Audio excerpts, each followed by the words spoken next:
Bonjour à tous, bienvenue dans le jardin de Jacou. Alors aujourd'hui, on va créer un premier petit bac de culture. Vraiment, en fait, je vais plutôt faire tous mes bacs à l'automne pour les préparer pour l'année prochaine. Mais là, je voulais juste faire un petit bac parce qu'en fait, j'ai quelques plants de tomates à mettre en terre.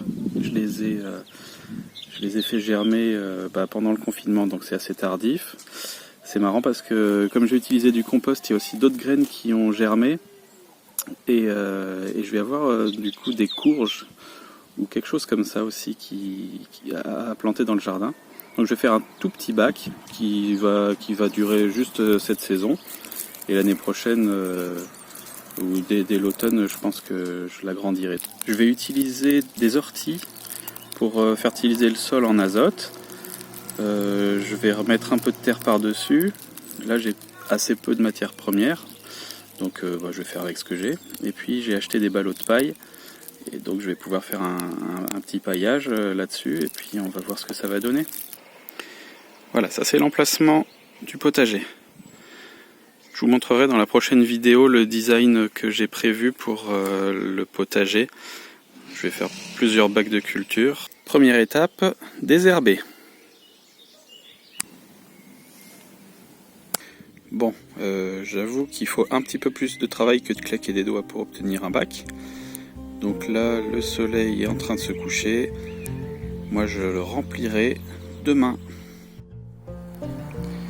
Voilà, le bac de culture est prêt. J'ai enlevé les herbes qui poussaient au fond du bac, mais je les ai récupérées. Parce que rien ne se jette. Tout ça, c'est de l'azote. Et l'azote, on va en avoir besoin. Donc je vous explique le principe.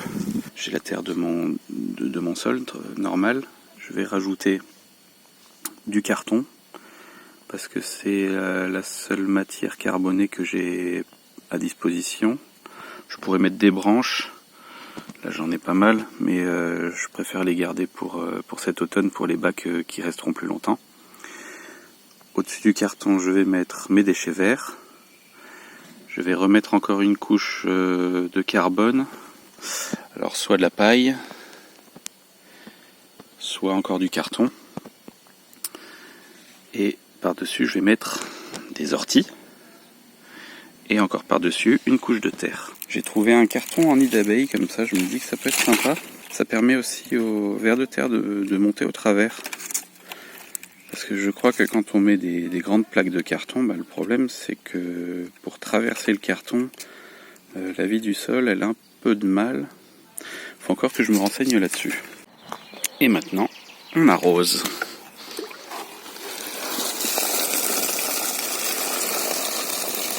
Oh, petit problème d'arrosoir.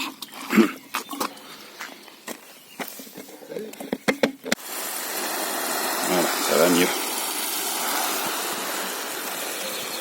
Je mets un bon arrosoir et je passe à la couche suivante.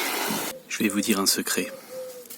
Ceci n'est pas une mauvaise herbe. Ceci, c'est de l'azote. C'est de la nourriture pour vos bactéries et pour vos vers de terre. Faut pas jeter, faut garder. Et après ma couche de carbone, donc de carton, je rajoute une couche d'azote. Maintenant, je vais pouvoir remettre une couche de terre. Voilà, donc j'ai mis la terre, j'ai arrosé. Et avant de pailler, je vais mettre un petit peu de déchets de cuisine aussi et un peu de compost que je vais récupérer. Parce que ça va se décomposer en surface. Ce sera sous le paillage, donc ce sera pas moche. Ce sera bien efficace pour faire encore plein d'apports minéraux. Voilà un des gros avantages de mettre directement du compost dans les bacs de culture. C'est que dans le compost, la vie du sol est déjà présente. Et donc ça permettra d'accélérer l'implantation de tous ces insectes qui vont transformer la matière organique.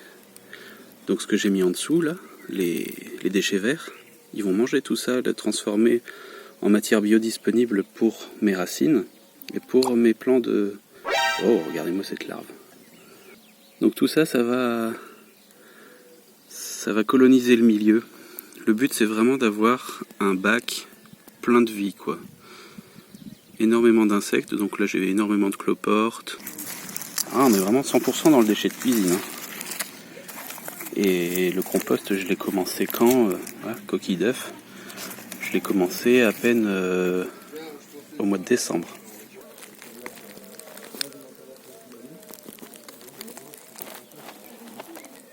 Et enfin, je vais finir par un beau paillage qui va couvrir ça. Ça va éviter l'évaporation de l'eau. Et puis tous les insectes, ils préfèrent être dans un coin bien humide.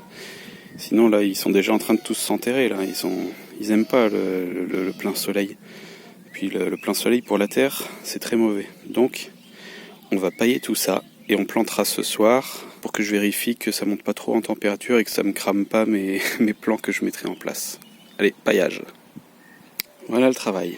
Donc là, mon bac est prêt à accueillir les plants de tomates, de cucurbitacées. Je vais repiquer mes fraises aussi dedans.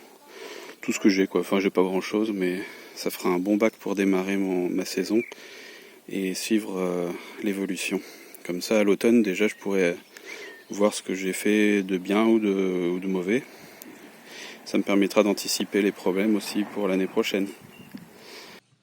Voilà les plants que j'ai à mettre en bac. Donc j'ai plusieurs plants de tomates. J'ai un gros plant de tomates ananas, des tomates cerises, des petits plants que moi j'ai fait germer. Et je rajouterai les fraises du compost. La méthode est très simple pour planter.